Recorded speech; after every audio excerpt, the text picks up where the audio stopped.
नहीं रहे रतन टाटा, 46 साल की उम्र में मुंबई में निधन, शोक में देश। रतन टाटा का निधन बुधवार की देर शाम मुंबई के बीच ब्रिज कैंडी हॉस्पिटल में हो गया। भारत के दिग्गज उद्योगपति रतन टाटा 86 साल के थे। पिछले कुछ दिनों से वो बीमार चल रहे थे और देश में शोक की लहर दौड़ गई है। भारत के दिग्गज उद्योगपति रतन टाटा का निधन बुधवार की शाम हो गई। उन्होंने मुंबई के ब्रीच कैंडिल अस्पताल में अंतिम सांस ली। रतन टाटा 86 साल के थे। पिछले कुछ दिनों से उनकी तबीयत खराब थी।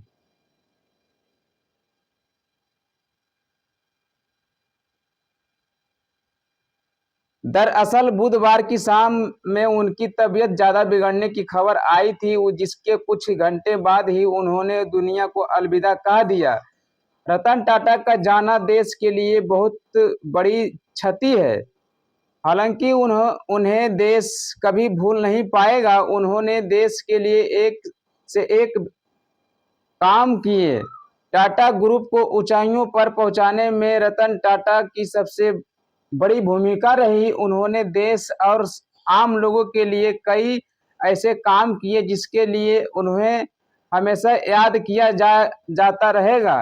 रतन टाटा एक दरिया दिली इंसान थे और मुसीबत में देश के लिए हमेशा तैयार रहते थे। रतन टाटा के पार्थिव शरीर के लिए पोर्टेबल कोल्ड स्टोरेज शौचालय की व्यवस्था की गई है। आज शाम 4 बजे तक नेशनल सेंटर फॉर पर परमिशनिंग सेंटर फॉर परफॉर्मिंग आउट में उनके पार्थिव शरीर को लोगों के अंतिम दर्शन के लिए लाया जाएगा। आज दिन में उद्योगपति, व्यवसायी, एक्टर और राजनेता उनके घर जा सकते हैं।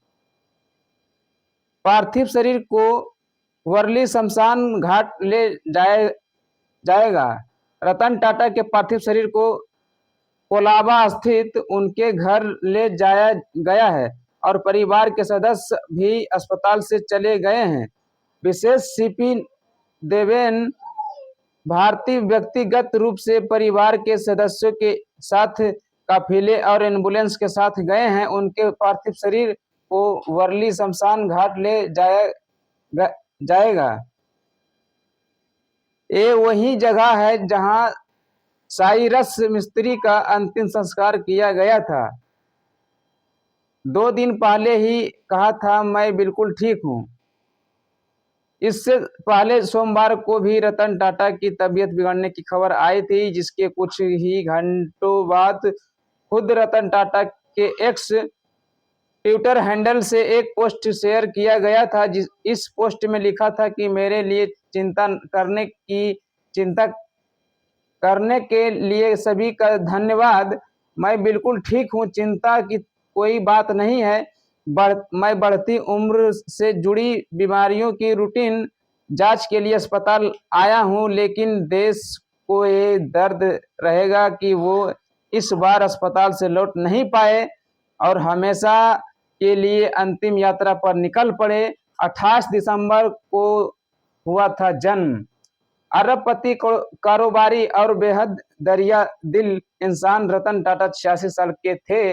28 दिसंबर 1937 को उनका जन्म हुआ था। वे साल 1991 से 2012 तक टाटा ग्रुप के चेयरमैन रहे और इस दौरान उन्होंने बिजनेस सेक्टर में कई कीर्तिमान स्थापित करते हुए देश के सबसे पुराने कारोबारी घरानों में से एक टाटा समूह को बुलंदियों तक पहुंचाया।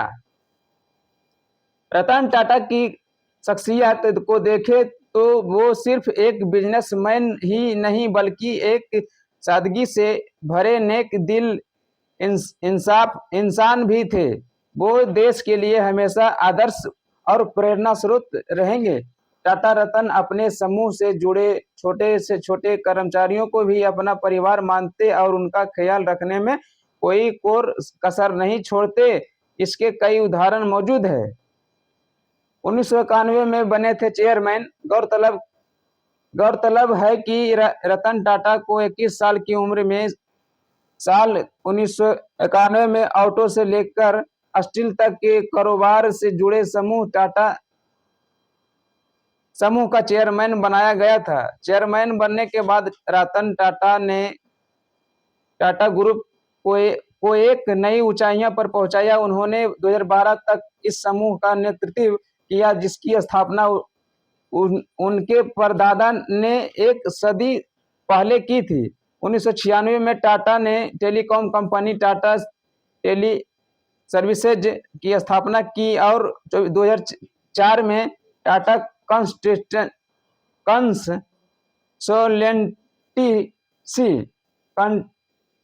कंसल्टेंसी सर्विसेज को मार्केट में लिस्ट कराया था। कमान संभालने से पहले किया था काम। साल 1868 में शुरू हुए कारोबारी घराने की कमान अपने हाथों में लेने से पहले रतन टाटा ने 70 के दशक में टाटा स्टील जमशेदपुर में काम किया। जब कारोबार की सभी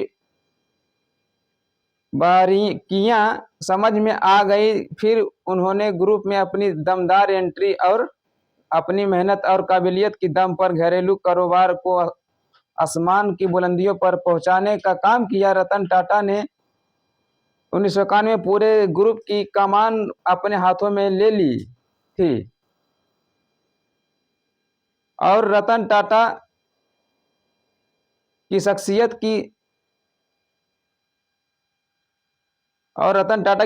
की बात करें तो सिर्फ एक बिजनेसमैन ही नहीं, बल्कि एक सादगी से भरे नेक और दरिया दिल इंसान, लोगों के लिए आदर्श और प्रेरणा स्रोत भी थे।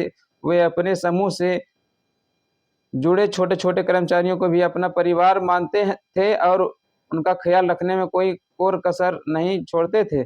इसके कई उदाहरण हैं।